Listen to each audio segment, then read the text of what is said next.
All right, let's dive in. Today, we're tackling one of the biggest, most mind-bending discoveries in all of science, the Higgs boson. You've probably heard it called the God particle, right? Well, forget that name for a second.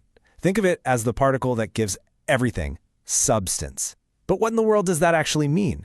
You see, to really get why this discovery is so incredible, we first need to understand the huge, massive problem it was created to solve. So, let's start with this question. It sounds almost too simple. What gives the universe its mass? I mean, things just have mass, don't they? Well, it turns out that for physicists, this wasn't just a question, it was a giant gaping hole in our understanding of everything. It's one of the deepest cosmic mysteries, and finding the answer, well, it changed everything. And this isn't just some abstract academic problem. No. The stakes could not be higher. We're talking about existence itself. Because without a way for particles to get mass, they just zip around the universe at the speed of light. They would never, ever slow down and clump together to form atoms or stars or planets or, well, you. The very fact that you exist depends on the answer to this question.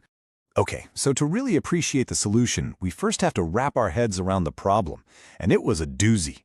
It was a fundamental contradiction sitting right at the heart of our best theory of the universe, what's known as the standard model of particle physics. This is what was so frustrating for scientists. The Standard Model is beautiful. It's built on these incredibly elegant principles of symmetry. And when you followed the math, when you followed the rules of that symmetry, it led to one inescapable conclusion. Fundamental particles shouldn't have any mass. At all. It was this perfect theory that led to an answer that was just obviously wrong. And this slide just lays it all out, doesn't it? It's the perfect picture of the problem. On one side, you have the theory, all elegant and beautiful, saying these particles, like W and Z bosons, should have zero mass. Zip. Nada. But then, you look at reality. You look at what our experiments actually show us. And those same particles, they're absolute heavyweights. We're talking some of the heaviest particles we've ever found, almost 100 times heavier than a proton. The theory said one thing, and reality was screaming the complete opposite. Physics was totally fundamentally stuck. So, what do? How do you solve a puzzle like that? How do you give particles mass without completely shattering the beautiful symmetry of your best theory? Well, the solution, first dreamed up way back in the 1960s, was just breathtakingly clever. What if there's an invisible field that fills every single inch of the universe? And that's the Higgs field. Now, it's not a field that exists in space. In a way, it is space. Think of it like a kind of cosmic energy that is literally everywhere. And it's always on. Even in what we think of as a perfect empty vacuum, it's still there. And here's the genius part. The idea is that mass isn't something a particle is just born with. It's not an intrinsic property. Instead, it's a property a particle gets by moving through and interacting with this universal Higgs field. That one insight changed everything. So the best way to picture this is the famous crowded room analogy. Let's say you're a particle. If you walk into an empty room, you can just zip right across, no problem. That's you as a massless particle, like a photon of light. But now, imagine that room suddenly fills up with people. That's the Higgs field switching on.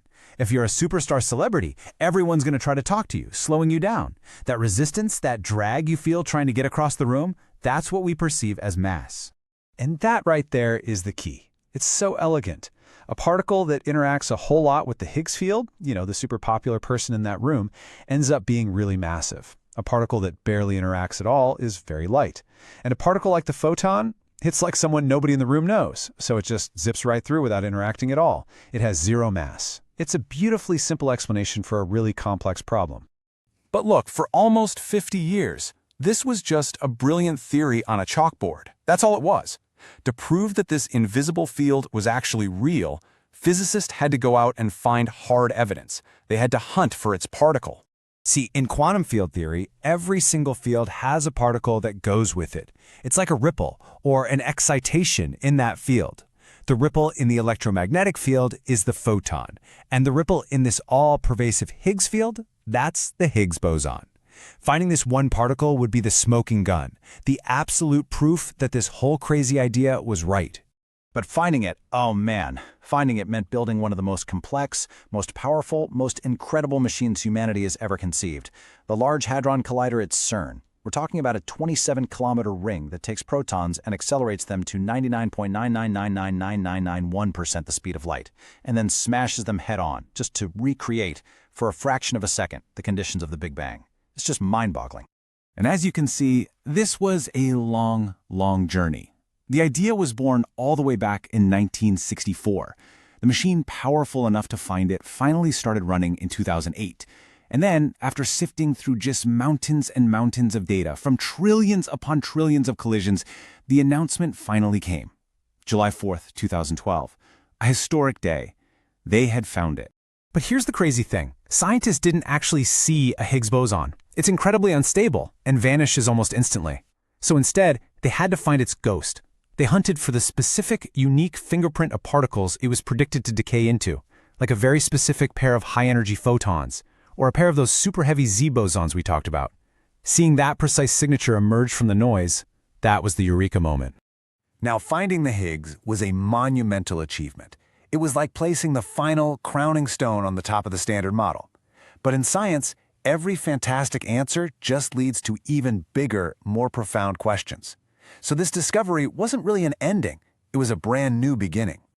In a very real sense, finding the Higgs cemented our current understanding of the universe. It was the final, missing puzzle piece that proved our whole picture of the fundamental particles and forces was, in fact, correct.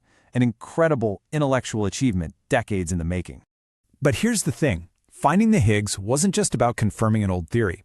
It also gave us a brand new, incredibly powerful tool. By studying this unique particle, by measuring its properties with insane precision, we can start to ask questions that go way beyond the Standard Model. And we're talking about the big ones, the really big mysteries. Like, does the Higgs interact with dark matter, the stuff that makes up most of the mass in the universe? Could its properties give us clues about wild new theories like supersymmetry? What can it tell us about the very fabric of empty space itself? The Higgs boson is now our flashlight as we venture into this totally uncharted territory. So here's the takeaway. The Higgs boson, it answered that huge, nagging question about where mass comes from. But what's maybe even more exciting is that it handed us a brand new key. A key that could unlock the doors to some of the deepest mysteries out there, the things that go way beyond our current understanding of reality. So while one chapter closed, a whole new, incredible book just opened. And believe me, this journey is far, far from over.